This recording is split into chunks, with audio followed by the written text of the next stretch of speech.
Hello friends, నా ఛానల్కి స్వాగతం అండి. నేను ఈరోజు మీకు చందమామ కథలో బేతాళ కథ చదివి వినిపిస్తున్నానండి. ఈ కథ పేరు పరిస్థితుల ప్రభావం. పట్టువదలని విక్రమార్కుడు చెట్టు వద్దకు తిరిగి వెళ్ళి చెట్టుపై నుంచి శవాన్ని దించి భుజాన వేసుకుని ఎప్పటిలాగే మౌనంగా శ్మశానం కేసి నడవసాగాడు. అప్పుడు శవంలోని బేతాళుడు, రాజా, నువ్వు నిజంగా అసహాయ శూరుడివి.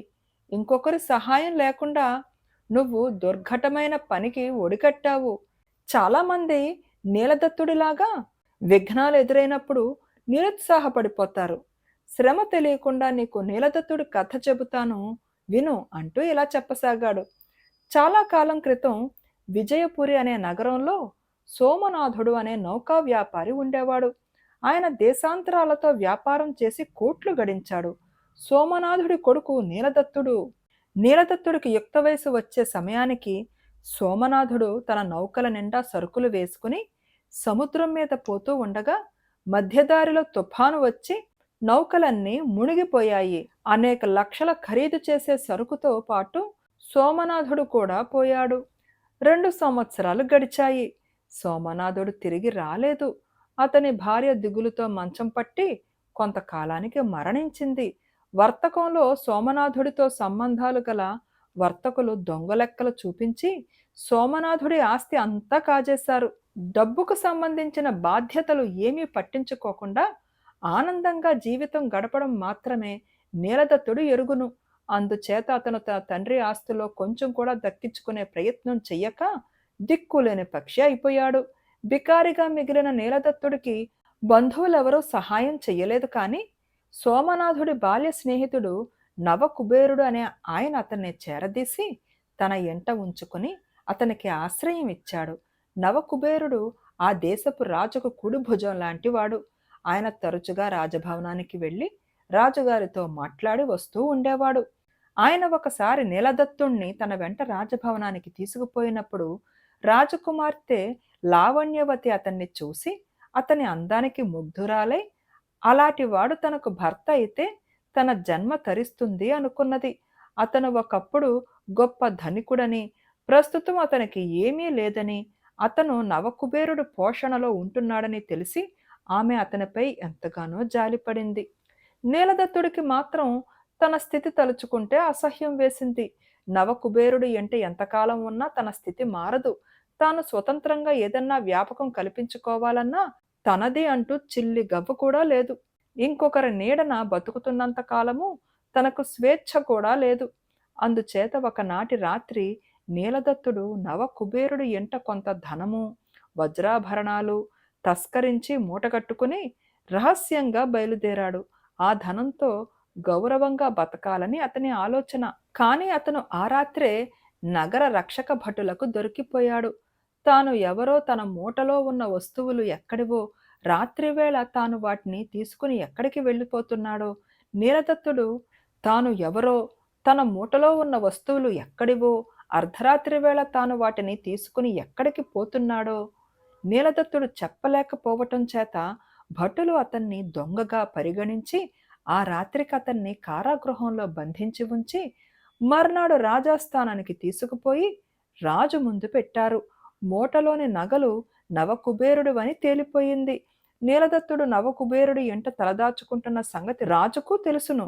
విశ్వాసఘాతకుడు, దొంగ అయిన నీలదత్తుడికి రాజు కఠిన శిక్ష ఇచ్చేవాడే కాని నవకుబేరుడు స్వయంగా అడ్డుపడి ఆ కుర్రవాణ్ణి క్షమించి వదిలిపెట్టమని రాజును వేడుకొన్నాడు. రాజు నీలదత్తుడికి దేశ బహిష్కరణ శిక్ష విధించాడు. నవకుబేరుడు అతను దొంగిలించినదంతా నీలదత్తుడికి ఇస్తూ, ఎక్కడ ఉన్నా క్షేమంగా బతుకు బాబు అన్నాడు.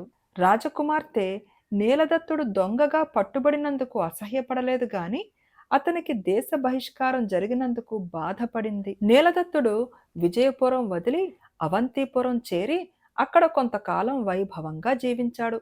స్వతంత్రంగా బతకడానికి తాను ఏ వ్యాపకం పెట్టుకోవాలో నిర్ణయించుకునే లోపల అతని వద్ద ఉన్న డబ్బంతా అయిపోయింది. తరువాత అతను దొంగగా మారి అందులో నైపుణ్యం సంపాదించి గజ దొంగగా తయారయ్యాడు. చోర విద్యలో ఆరితేరిన అనంతరం నీలదత్తుడికి తన దేశం మీద బుద్ధి మళ్ళింది. అతను ఒకనాటి రాత్రి కాపలా వాళ్ల కన్ను కప్పి విజయపురి ప్రవేశించాడు. అక్కడ అతను తన ఆచూకీ ఎవరికీ తెలియకుండా విజయవంతంగా దొంగతనాలు చేస్తూ కొంతకాలం గడిపాడు. ఒకనాడు అతనికి రాజకుమార్తెను చూడాలనిపించింది. ఆ కోరిక తీర్చుకునేటందుకు ఒక రాత్రి రాజభవనంలో ప్రవేశించి ఒక్కొక్క మందిరమే వెతుకుతూ కాపలా వాళ్లకు దొరికిపోయాడు. మర్నాడు రాజు అతన్ని విచారణ చేసి దేశ బహిష్కరణను ఉల్లంఘించినందుకు, దొంగతనం చెయ్యటానికి రాజభవనంలోకి ప్రవేశించినందుకు నీలదత్తుడికి యావజ్జీవ కారాగార శిక్ష విధించాడు. అతను గజదొంగగా తన రాజ్యంలోనే బతుకుతున్న సంగతి రాజుకు తెలియదు. తెలిస్తే అతన్ని ఉరి తీయించేవాడే. లావణ్యవతి అతన్ని గురించి విన్నది. ఆమె రహస్యంగా కారాగృహానికి వెళ్ళి, నేను నిన్ను ఎలాగైనా విడిపిస్తాను, దేశం విడిచి వెళ్ళిపోతావా అని అడిగింది. రాజకుమారి, నేను ఎక్కడా బతకలేను, నాకు ఏ పని చేతకాదు, అసమర్థుణ్ణి. అందువల్ల ఈ కారాగృహమే నాకు అన్ని విధాలా బాగున్నది అన్నాడు నీలదత్తుడు. రాజకుమార్తె కారాగృహాధికారికి లంచాలు పెట్టి తరచుగా వచ్చి నీలదత్తుణ్ణి చూస్తూ అతనికి కారాగృహంలోనే అన్ని సదుపాయాలు కలిగేటట్టు చూసింది. వారి మధ్య స్పష్టమైన ప్రేమ బంధం ఏర్పడింది. సంవత్సరం గడిచింది. అవంతిపుర రాజు రామసింహుడి పట్టపురాణి చనిపోయింది. లావణ్యవతి అందచందాలను గురించి విని ఉండటం చేత ఆయన ఆమెను పెళ్లాడి తన పట్టమహిషిని చెయ్య నిశ్చయించాడు.